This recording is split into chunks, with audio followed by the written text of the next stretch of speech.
Bonjour à tous. Bezrat Hashem, le 20 du mois de Cheshvan, ce sera la Iloula du Rav Mordechai Sha'aravi, ce grand Rav qui a été l'un des Mekoubalim de la génération. Il est né en 1912 au Yémen et en fait il va naître, il est déjà orphelin de son père qui va décéder pendant la grossesse de sa mère et il perd sa mère également à l'âge de 2 ans et finalement il va être éduqué par son grand-père qui va être celui qui va lui enseigner la Torah. En fait son grand-père va tout de suite voir qu'il a affaire à un petit-fils vraiment extraordinaire. Et très rapidement, le Rav Mordechai Sha'aravi, déjà dès sa jeunesse, va être nommé en tant que Rav. Et à l'âge de 15 ans, il passe donc il réussit à passer un examen de Gemara, Rambam, Shtur, Shulchan Aruch. Donc vraiment, il a une connaissance déjà dès l'âge de 15 ans qui vraiment est extraordinaire. Il connaît déjà donc toutes les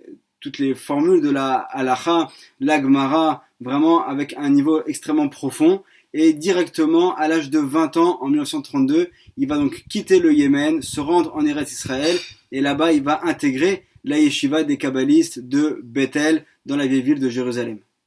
Il va donc rester plusieurs années à étudier la Kabbalah dans la yeshiva de Bethel, pour ensuite créer sa propre yeshiva, la yeshiva de Nahar Shalom, qui existe encore jusqu'à aujourd'hui. On a affaire vraiment à un Rav d'un très très très haut niveau, qui avait le roi HaKodesh, qui avait vraiment l'inspiration divine, et avec une connaissance en Torah qui est vraiment inimaginable. Il dormait vraiment quelques heures la nuit, et passait tout le reste de son temps à étudier la Torah. Il a eu également une vie avec beaucoup de souffrance, puisque lui-même était très faible physiquement, au point qu'à la fin de sa vie, ses élèves devaient le soulever avec une chaise et le porter d'un endroit à un autre, puisqu'il avait même du mal à marcher. Et également, il n'a pas eu le mérite d'avoir des enfants, et il a vécu dans la plus grande simplicité avec son épouse. Le Rav Mordechai Sha'aravi a continué à étudier la Torah, et en particulier la Kabbalah, jusqu'à la fin de ses jours, et même lorsqu'il était âgé, il demandait à ce qu'il y ait des gens à côté de lui qui viennent et qui lui lisent donc ces textes qu'il connaissait par cœur, et très souvent on le voyait même réciter par cœur les paroles du Zohar. Donc il est arrivé véritablement à un très très haut niveau de compréhension de la Torah, et en particulier de la Kabbalah. Ce haut niveau lui a permis également donc de sainteté, lui a permis aussi donc d'arriver à avoir ce qu'on appelle le roi HaKodesh, d'avoir vraiment une inspiration divine, et il y a plusieurs histoires qu'on peut raconter sur ça. La première, c'est lorsque le Rav Ovadia Yosef, qui a été également pendant près de 10 ans l'un de ses élèves, a dû quitter Jérusalem pour recevoir le poste de grand rabbin de Tel Aviv. Alors au moment de faire une soirée de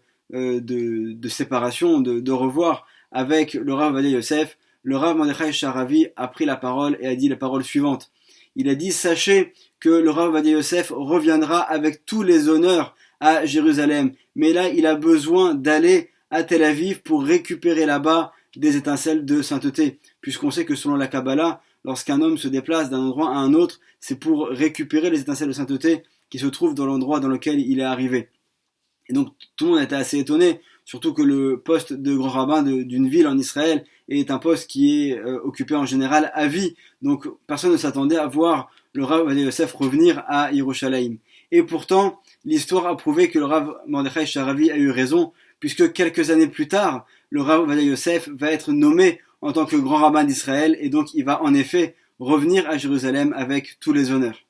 Un autre exemple pour montrer le roi HaKodesh qu'avait le Rav Mordechai Sha'aravi, c'est durant la guerre de Kippour, il y avait eu un événement tragique au cours duquel 11 avions israéliens avaient été abattus au-dessus du ciel de Damas, et on ne savait pas ce qu'il en était pour la vie des pilotes qui étaient dans ces avions-là. Et il y avait une famille à Ramat Gan dont le fils était l'un de ces pilotes, et l'armée était venue leur annoncer, Dieu nous en préserve,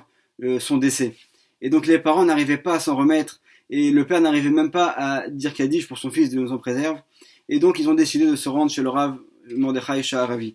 Et le Rav Sha'aravi les a rassurés, et il leur a dit des paroles qui ont été vraiment étonnantes. Il leur a dit: ne vous inquiétez pas, sachez que votre fils est vivant, et il va revenir en bonne santé et en paix, que ce soit au niveau de au niveau physique, mais également au niveau mental. Ne vous inquiétez pas, très rapidement, vous entendrez de bonnes nouvelles. Les parents avaient été étonnés de ces paroles du Rav. Ils étaient venus à la base pour se faire un petit peu plus consoler, et là le Rav au contraire les avait totalement rassurés, et leur avait dit: ne croyez pas ce qu'on vous a dit, c'est une erreur, donc votre fils est bien en vie. Et finalement, donc en effet, il va y avoir donc dans les semaines, les mois qui vont suivre, un échange de prisonniers, et les parents vont avoir donc cette nouvelle extraordinaire d'entendre que leur fils est vivant et en bonne santé. Et on voit à quel point les paroles du Rav avaient été profondes et justes, puisque non seulement cet enfant, ce pilote, a pu revenir donc dans la maison de ses parents, mais également physiquement, il n'avait pas été blessé, alors que d'autres avaient été blessés au cours du crash des avions ou dans les salles de torture Dieu préserve vraiment des Syriens, et également même d'un point de vue mental, leur fils était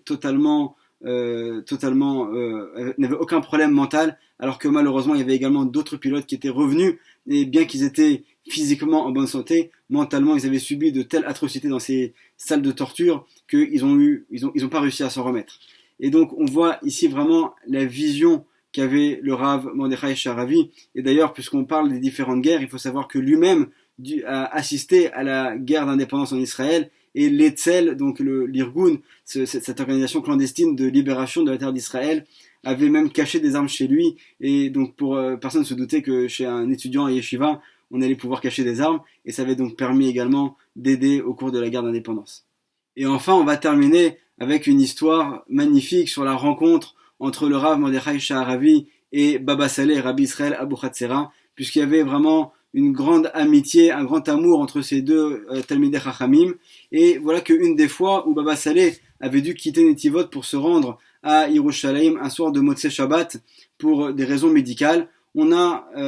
renseigné le Rav Mordechai Sha'aravi, on lui a dit que Baba Saleh se trouvait pas très loin de là où ils étaune. Tout de suite, le Rav Mordechai Sha'aravi, alors que lui-même était déjà faible physiquement, a demandé à se rendre et à rencontrer Baba Saleh. Et là, bien sûr, bien qu'il y avait déjà une grande assemblée de gens de Yerushalayim qui se réunissaient autour de Baba Saleh, tout le monde s'est poussé en voyant le Rav Mordechai Sha'aravi arriver, et donc ils ont pu, les deux Chachamim, se rencontrer. Et à ce moment-là,